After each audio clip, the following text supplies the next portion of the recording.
வணக்கம், நான் அமீஷ். இன்றைக்கு நான் நாகபூஷணி என்ஃபீல்ட் கோயிலுக்கு வந்தேன். இங்கே நாகபூஷணி அம்பல் கோயிலில் இங்கே இந்த அப்சாமி கோயில் இருக்குது. அப்புறம் இங்கே இருக்குது, இங்கே தீர்த்தம் செய்கிறாங்க. அங்கே கோயில் சாமி கும்பிட்றாங்க இங்கே இருக்குது. அப்புறம் இது அப்சாமி. இங்கே வந்து இங்கே யானை இருக்குது. இங்கே பார்த்தீங்கன்னா இங்கேயும் இருக்குது, ஒன்றும் இருக்குது, இங்கேயும் இருக்குது, அப்புறம் இங்கேயும் இருக்குது.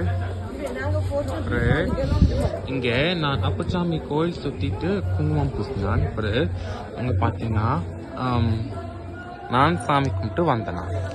அப்புறம் அப்பசாமிலாம் கும்பிட்டு வெளியில் வந்துட்டேன். நன்றி, வணக்கம்.